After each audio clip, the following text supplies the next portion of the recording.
Donc ce matin, on va attaquer notre prochain chapitre, notre prochaine leçon.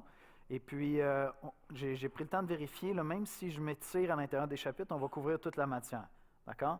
Alors, on ne va pas couvrir le chapitre 5 au complet ce matin. On va le faire au moins en 2 dimanches, peut-être 3 dimanches, il y a beaucoup de matière. Mais donc, pour la semaine prochaine, vous pouvez lire le chapitre 5 dans votre livre, si vous suivez avec nous, ou le relire. Dieu au cœur de la mission, la nécessité et la nature de la mission. Retrouver la place centrale de Dieu dans toutes les nations. C'est quoi les priorités de Dieu par rapport à la mission?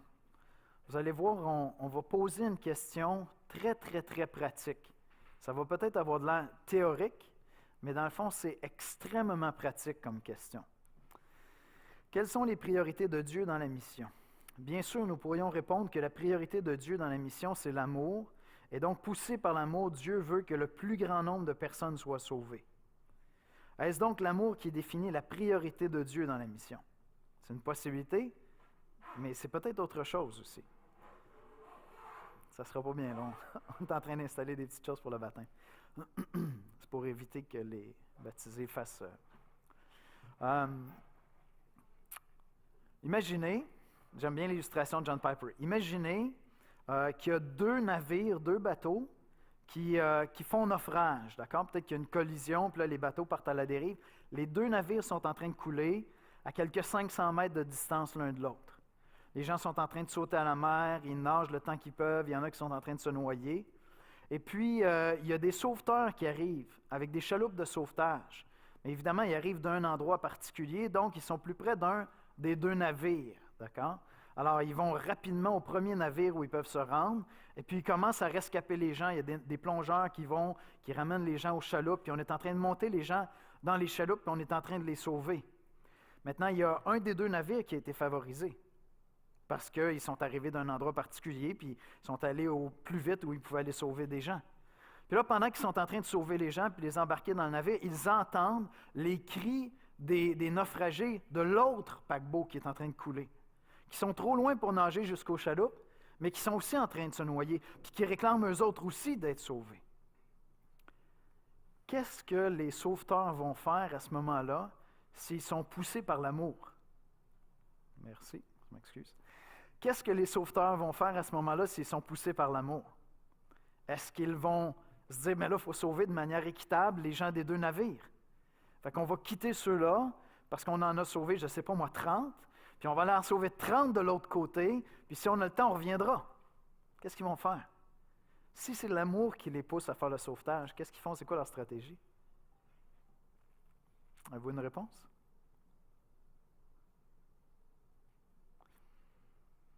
Oui?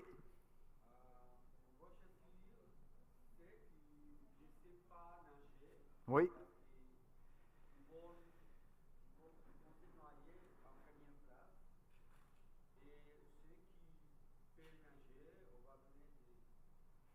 Définitivement. Donc, on va sauver premièrement ceux qui sont en train de se noyer, qui ne sont pas capables de nager. Puis pour les autres, on va peut-être fournir des bouées. Mais le dilemme demeure entier parce que dans les 2 côtés, il y a probablement des gens qui ne savent pas nager. Donc, est-ce qu'ils doivent faire le choix d'être équitables? Logiquement, si moi j'étais là, je dirais, bien, même par le temps que je me déplace pour me rendre à l'autre, il y a encore des gens qui vont être en train de se noyer. Donc, je veux sauver le plus de gens possible. Je vais sauver les plus près de moi en espérant que les autres vont tenir le coup jusqu'à temps qu'on arrive. Parce que si j'abandonne ici et je m'en vais là-bas, eux autres, c'est sûr qu'ils vont mourir. D'accord? Fait que je suis comme dans une logique de sauver le plus grand nombre. Non? Je vais essayer de sauver le plus grand nombre. Puis on pourrait penser que la priorité de Dieu dans la mission, c'est de sauver le plus grand nombre. Si je l'illustre de manière super pratique, si c'était ça la priorité de Dieu dans la mission, moi je pense que Dieu devrait arrêter d'envoyer des missionnaires au Québec, puis il devrait les envoyer en Amérique latine. Parce qu'en Amérique latine, il y a beaucoup plus d'ouverture à l'Évangile qu'au Québec.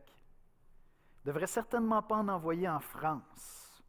Parce qu'en France, il y a beaucoup plus de fermeture à l'Évangile que dans certains pays d'Afrique, où l'ouverture est très, très grande. Moi, je suis impliqué à la Banque alimentaire Bouffe pour tous. Je peux vous dire que lorsque j'annonce l'Évangile à un immigrant à moins qu'il arrive d'ex-pays communistes, si je parle de l'Évangile à un immigrant, je suis dans un environnement pour prêcher l'Évangile qui est beaucoup plus simple que lorsque je suis en train d'annoncer l'Évangile à un Québécois. Pourquoi? Parce que généralement, les immigrants arrivent avec une vision du monde où la notion de Dieu est évidente pour eux. C'est présent, c'est là dans leur idée. Dieu existe, d'accord? Même lorsque je commence à parler avec un musulman, j'ai plusieurs points en commun avec lui que je n'aurais pas avec bien des Québécois. Parce que le musulman est convaincu que Dieu existe, que Dieu est juste, puis que Dieu va juger les méchants. Oh, déjà, j'ai plein de choses qu'avec plein de Québécois, on n'a pas. Parce que quand je parle avec un Québécois, c'est pas sûr que Dieu existe. Puis Dieu est beaucoup plus amour que juste, puis il ne va certainement pas le juger, lui, en tout cas. D'accord? Et donc, si je voulais juste être stratégique et sauver le plus grand nombre, ce qu'on pourrait faire, c'est qu'on pourrait concentrer tous nos efforts dans les régions du monde qui sont plus ouvertes à l'Évangile, puis avec les ressources qui nous restent après, on pourra se rendre dans les autres pays. Qu'est-ce que vous en pensez? Si notre objectif, c'est de sauver le plus grand nombre, il me semble que ce serait plus stratégique, non? Ça n'a pas l'air de vous plaire comme idée. Ça ne vous excite pas, on dirait. Alors, c'est quoi la priorité de Dieu dans la mission? Est-ce que la parole de Dieu répond à cette question-là?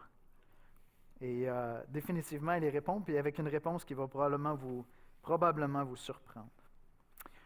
C'est sûr que l'illustration des 2 paquebots a ses limites, parce que Dieu n'a pas les limites que des sauveteurs auraient. Dieu est tout-puissant, il peut agir comme il veut. Mais en même temps, la réalité, c'est que Dieu a décidé de se servir de l'Église. Si vous étiez avec nous la semaine dernière, et puis lorsqu'on a commencé la leçon, on a vu ensemble la nécessité de prêcher Christ pour voir des gens venir à Jésus-Christ. Et donc, Paul va dire comment vont-ils croire si personne ne va annoncer l'Évangile. Et donc, dans ce sens-là, Dieu a choisi de travailler avec des ressources limitées, des ressources humaines, qu'il envoie pour annoncer l'Évangile de Christ. Fait que même si l'illustration n'est pas parfaite, il y a quand même plusieurs éléments qu'on peut prendre là. Si Dieu voyait les choses autrement, à la page 3, Dieu estime peut-être que le but de l'opération de sauvetage devrait être de rassembler des pécheurs sauvés parmi tous les peuples du monde. Des 2 paquebots, si je reste avec mon illustration. Même si certains sauveteurs naufragés doivent être délaissés, même si certains sauveteurs, doivent délaisser un peuple déjà atteint pour aller accomplir leur mission sur un terrain peut-être moins favorable, au milieu d'un peuple non atteint celui-là. Quand je vous dis que c'est une question pratique, c'est une question éminemment pratique parce que l'Église mondiale s'efforce à envoyer des missionnaires dans certains pays musulmans actuellement où c'est extrêmement dangereux d'aller annoncer l'Évangile là-bas. Si notre objectif, c'est de sauver le plus grand nombre et que nos ressources financières et nos ressources humaines sont limitées, faire l'effort pour aller là-bas, ça ne peut pas être la motivation. Il y a une autre motivation que celle-là. D'accord? Parce qu'il y a d'autres places où c'est beaucoup plus facile de faire ça. Par exemple, je vous dis, c'est des questions qui sont pratiques. Par exemple, on a plein de musulmans qui viennent étudier dans nos universités occidentales. Peut-être qu'on devrait concentrer toutes nos énergies là, parce qu'il y a plein de gens qui viennent pour faire des études et qui retournent dans leur pays d'origine après et qui peuvent repartir avec l'Évangile. C'est définitivement une stratégie que l'Église universelle, l'Église mondiale utilise. On le fait. Mais est-ce que ce ne serait pas plus bright de faire ça? D'autant plus que si tu es en train de dire que ces gens-là partent de ces pays-là pour s'en venir étudier, on peut présumer que lorsqu'ils vont retourner, ils vont faire partie de l'élite intellectuelle du pays. Hey, si tu gagnes l'élite intellectuelle du pays à l'Évangile, qu'ils retournent avec l'Évangile dans leur pays, c'est génial. Ben, on a déjà compris ça. C'est sûr qu'on est intentionnel à ce niveau-là, au niveau de l'Église mondiale. D'accord? Mais on devrait se concentrer là plutôt qu'envoyer des missionnaires qui essaient de rentrer dans un terrain, dans un territoire où ils vont être illégaux dès qu'ils vont se mettre à annoncer l'Évangile, puis ils vont mettre leur vie en péril. Puis pourtant, l'Église décide de continuer à faire ça. D'où ça vient ce raisonnement-là? Est-ce que ça viendrait de la pensée de Dieu, de la parole de Dieu? Ainsi se pourrait-il, au milieu de la page 3, que le but de la mission de Dieu ne soit pas simplement de sauver le plus grand nombre d'individus. Et si l'Écriture nous disait que la priorité de Dieu était d'avoir des rachetés, des rescapés de toutes les ethnies de la terre, Et si Dieu avait pour priorité d'envoyer des missionnaires au loin de nous, alors que tant de nos proches sont encore à sauver pour Christ? Parce que la priorité était d'envoyer des missionnaires en terrain souvent plus hostile à l'Évangile.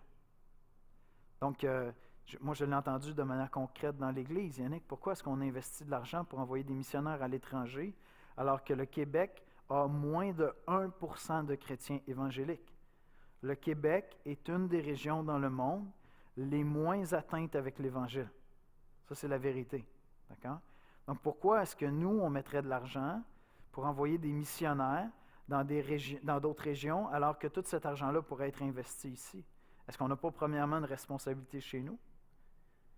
C'est une bonne question, n'est-ce pas? Est-ce que la vision de s'investir dans la mission à l'extérieur viendrait de Dieu?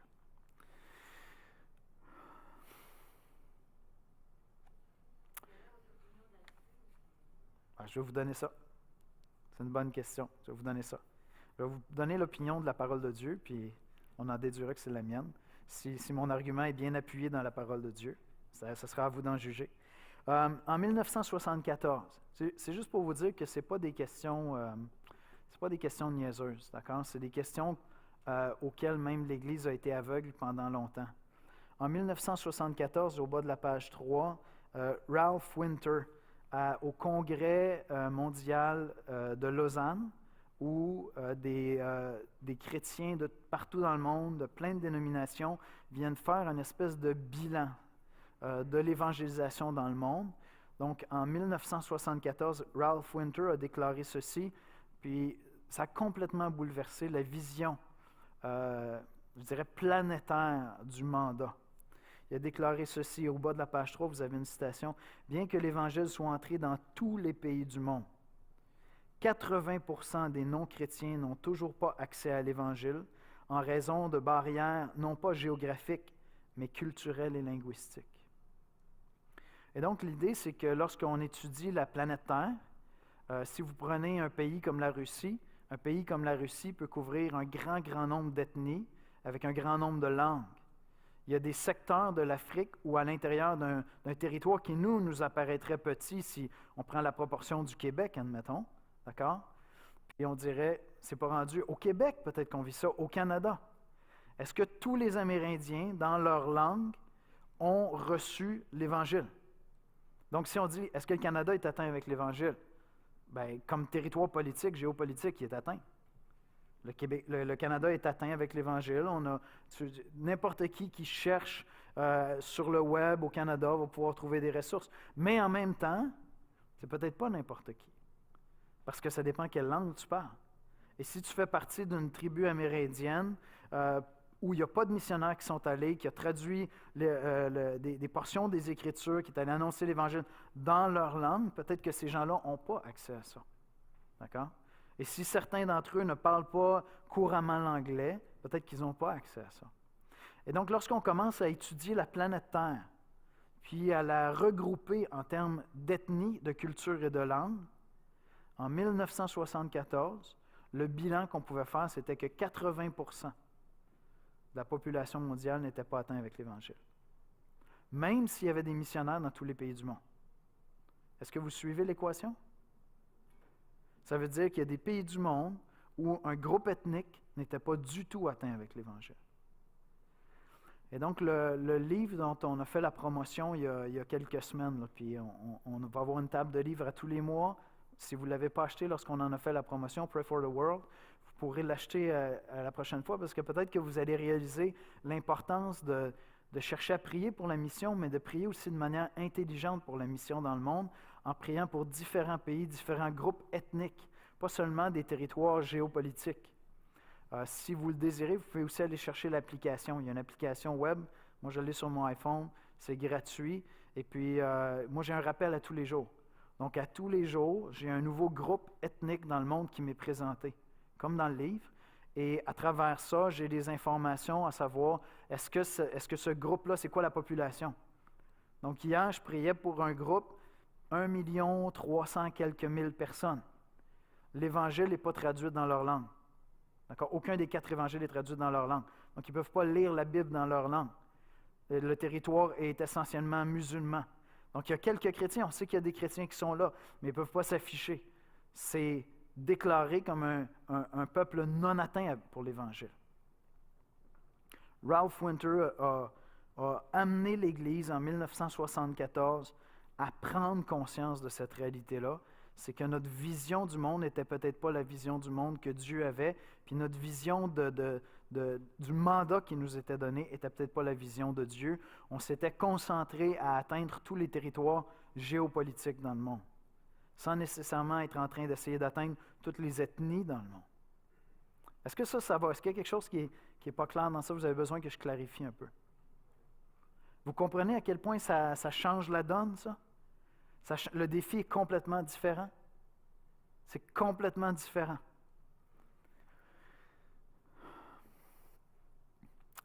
Quelques 15 ans plus tard, en 1989, Ralph Winter a pu déclarer « Maintenant que le concept des peuples non atteints s'est répandu très largement, il est possible dès à présent de faire des projets avec beaucoup plus de confiance et de précision. » Et donc, ce qui s'est passé, c'est qu'à partir de ce moment-là, il y a des organismes missionnaires qui ont travaillé à se doter de définitions plus claires pour essayer de voir, OK, comment est-ce qu'on se partage ce mandat-là? Et vous avez une définition au haut de la page 4 qui est un peu technique, là, mais quand même, ça éclaire.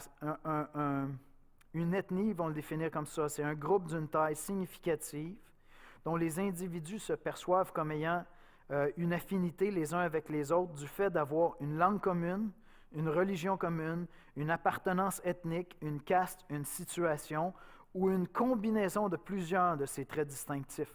Donc, c'est un groupe qui est défini par plusieurs de ces éléments-là. Le groupe le plus important au sein duquel l'Évangile puisse se répandre en tant que mouvement d'implantation d'Église sans rencontrer de barrières de compréhension ou d'acceptation. Et donc, on a cherché à identifier tous les groupes ethniques dans le monde où on aura besoin, par exemple, de traduire les évangiles dans leur langue, d'aller les rejoindre dans leur culture à eux, parce que si j'atteins le peuple qui habite 50 km plus loin, le groupe ethnique qui habite 50 km plus loin, l'Évangile ne franchira jamais la barrière.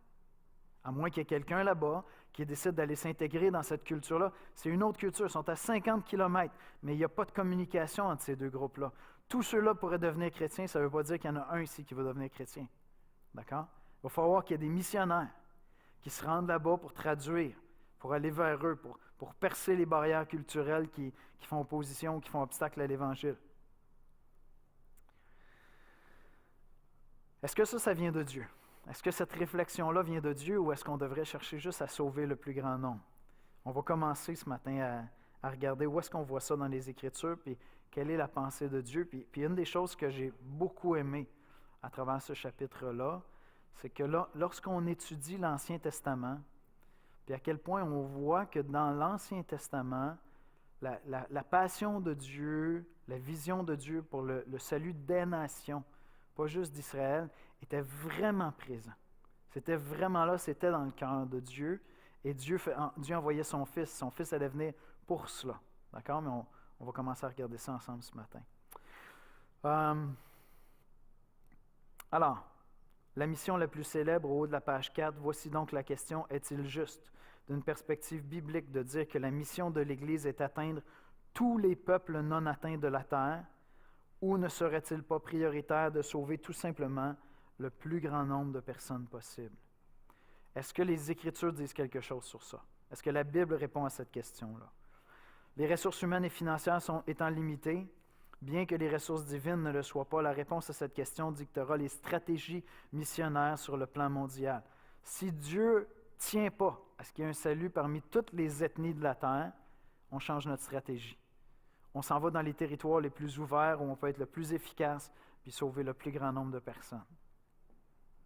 Si Dieu veut qu'on atteigne toutes les ethnies, on fait des sacrifices énormes pour atteindre des peuples qui n'ont jamais été atteints avec l'Évangile ou qui ne sont pas atteints actuellement avec l'Évangile. Matthieu 28, 19 et 20.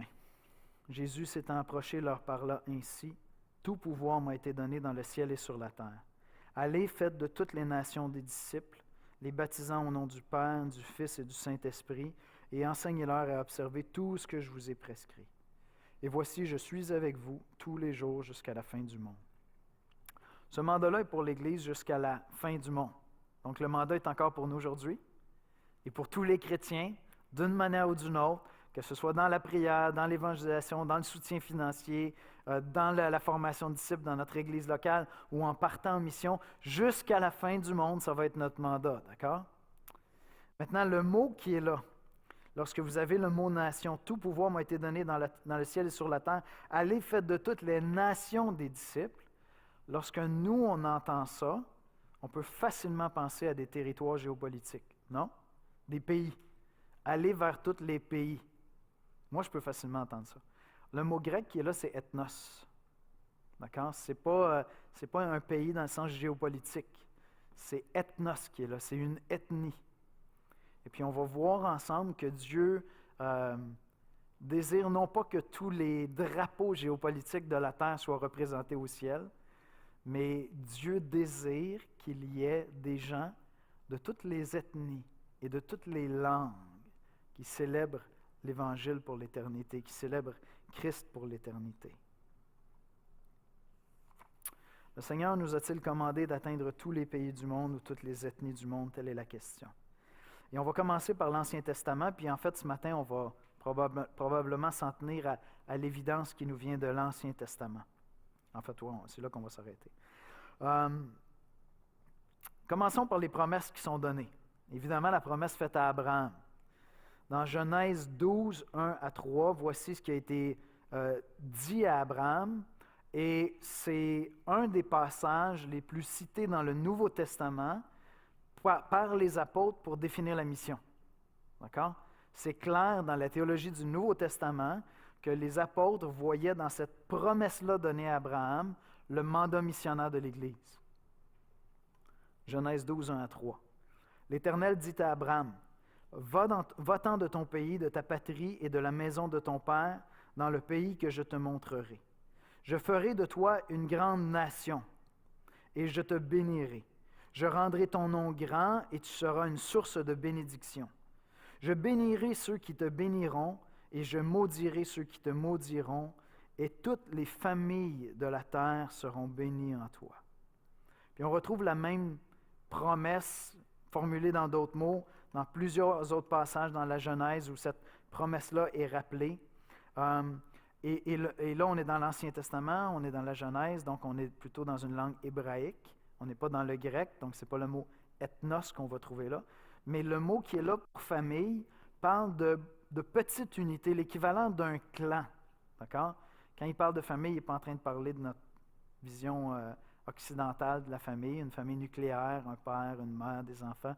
Ce n'est pas de ça qu'il est en train de parler. Il est en train de parler de clans, de tribus, de regroupements. D'accord? Et donc, on a l'équivalent de ce que nous, on concevrait comme une ethnie ou quelque chose comme ça.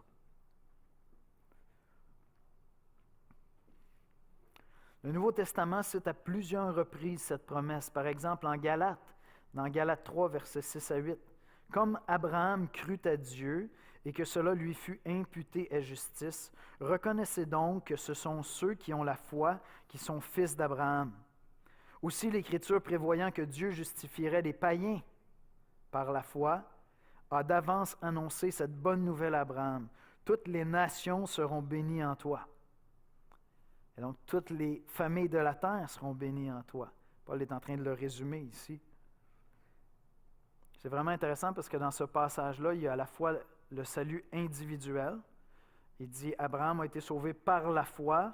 De la même manière, ceux qui vont être sauvés par la foi. Ça, implicitement, il y a un salut individuel. Ce matin, on va baptiser 2 personnes qui ont fait le choix personnel de s'identifier avec Jésus-Christ. On ne va pas les baptiser en vertu de la foi de leur ethnie. On ne va pas les baptiser en vertu de la foi de leur famille. On va les baptiser en vertu de leur foi à eux en Jésus-Christ. Donc, il y a ça ici dans ce que Paul est en train de dire. Abraham a été sauvé, lui, parce qu'il a cru. Mais à travers lui, Dieu va bénir toutes les familles de la terre. Toutes les ethnies de la terre vont être bénies à travers la foi d'Abraham, parce que l'Évangile va faire quoi? Mais Paul est en train de nous dire, c'est ça qu'on est en train de faire, là. On est en train d'accomplir, Dieu est en train d'accomplir à travers nous la promesse qu'il a faite à Abraham. de bénir toutes les familles de la terre à travers l'Évangile qui est en train de se répandre à travers le monde, qui est en train de se répandre à travers le monde. Et donc, je vais terminer avec ceci. Je vais vous faire une longue lecture que je vais très peu commenter. Mais pour moi, ça me faisait du bien parce qu'on est dans l'Ancien Testament, puis on voit dans l'Ancien Testament, d'accord, le cœur de Dieu pour le salut des nations.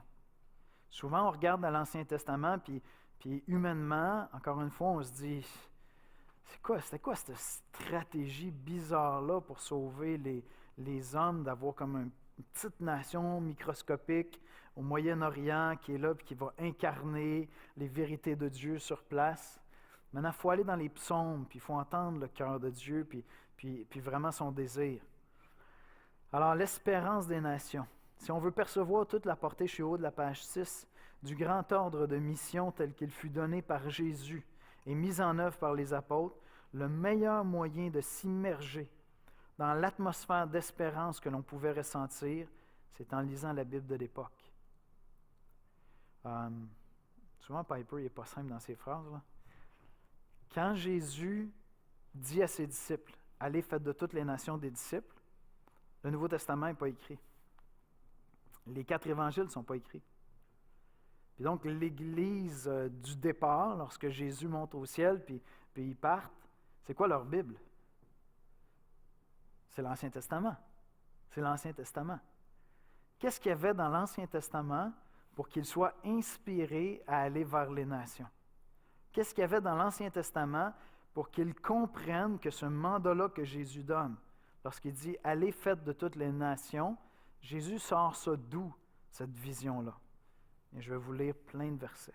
« Racontez sa gloire parmi les nations. » Psaume 9, 12. « Chantez à l'Éternel qui réside en Sion. Publiez parmi les peuples ses hauts faits. » Psaume 47, 2. « Vous tous, peuples, battez des mains, poussez vers Dieu des cris de joie. » Et le terme « peuple » qui est là, c'est la multitude, d'accord? Ce n'est pas le peuple d'Israël. Psaume 66, 8. « Peuple, bénissez Dieu, faites retentir sa louange. » Il y a une vision prophétique dans ces psaumes-là. Psaume 96, 3. « Racontez parmi les nations sa gloire, parmi tous les peuples ses merveilles. » Psaume 96, 7. « Famille des peuples, rendez à l'Éternel gloire et honneur. » Le mot « famille des peuples » qu'on a ici, c'est la même chose qu'on a dans Genèse 12. Toutes les familles de la terre seront bénies. Bien là, c'est comme si c'est une vision prophétique. OK, toutes les familles des peuples, allez-y, louez l'Éternel. Psaume 96, 10. « Dites parmi les nations, l'Éternel règne. Aussi le monde est ferme, il ne chancelle pas. L'Éternel juge les peuples avec droiture. » Psaume 105, 1. « Louez l'Éternel, invoquez son nom, faites connaître parmi les peuples ses hauts faits. » Psaume 117, 1. « Louez l'Éternel, vous toutes les nations, célébrez-le, vous tous les peuples. » Ésaïe 12, 4. « Et vous direz en ce jour-là, louez l'Éternel, invoquez son nom, publiez ses œuvres parmi les peuples, rappelez la grandeur de son nom. » Ésaïe 34, 1. « Approchez, nations, pour entendre, peuple, soyez attentifs, que la terre écoute, elle et ce qui la remplit, le monde et tout ce qu'il produit. » La théologie que Paul va développer dans le Nouveau Testament, c'est que les temps n'étaient pas accomplis, et lorsque les temps ont été accomplis, Dieu nous a envoyés pour accomplir la promesse faite à Abraham. D'accord? Et donc, ce qu'on voit ici, c'est une vision prophétique de ce qui va se réaliser. « Des nations marcheront à ta lumière. » Psaume 2, 8. « Demande et je te donnerai les nations pour héritage. » Le psaume 2, c'est un psaume messianique. C'est un psaume où Dieu, le Père, est en train de parler à Dieu le Fils. Vous irez lire le psaume 2. Et voici une promesse que le Père donne au Fils. « Demande-moi et je te donnerai les nations pour héritage, les extrémités de la terre pour possession. » Ce n'est pas juste Israël. Psaume 45, 18. « Je rappellerai ton nom dans tous les âges. Aussi les peuples te loueront éternellement et à jamais. » Ça veut dire que dans l'éternité, il va y avoir des gens, des peuples qui vont être là pour louer l'Éternel. Psaume 47, 10. « Les princes des peuples se réunissent au peuple du Dieu d'Abraham. » Moi, j'ai l'impression d'entendre Romain ici. « Car à Dieu sont les boucliers de la terre. Il est souverainement élevé. » Psaume 86, 9. « Toutes les nations que tu as faites viendront se prosterner devant ta face, Seigneur, et rendront gloire à ton nom. Psaume 87:6, l'Éternel compte en inscrivant les peuples, c'est là qu'ils sont nés. Psaume 102:16, alors les nations craindront le nom de l'Éternel et tous les rois de la terre ta gloire. Psaume 102:23, quand tous les peuples s'assembleront et tous les royaumes pour servir l'Éternel. Psaume 111:6, il a manifesté à son peuple la puissance de ses œuvres en lui livrant l'héritage des nations. Ésaïe 11:10, en ce jour, le rejeton d'Isaïe sera là comme une bannière pour les peuples. Les nations se tourneront vers lui et la gloire sera sa demeure. Ce matin, soyez bien attentifs à la fin du message, la fin d'Éphésiens 2. D'accord? Paul est en train d'affirmer que c'est ça qui s'est accompli dans l'Église. Éphésiens 3, on va être encore dans la même thématique. Les temps sont accomplis et Dieu est en train de réaliser cela. Ésaïe 49:6, il dit « C'est peu que tu sois mon serviteur pour relever les tribus de Jacob, pour ramener le reste d'Israël. » C'est pas suffisant. Je t'établis pour être la lumière des nations, pour porter mon salut jusqu'aux extrémités de la terre. Ésaïe 66, 18, 19. Je connais leurs œuvres et leurs pensées. Le temps est venu de rassembler toutes les nations et toutes les langues. Ça ne peut pas être beaucoup plus clair que ça, d'accord?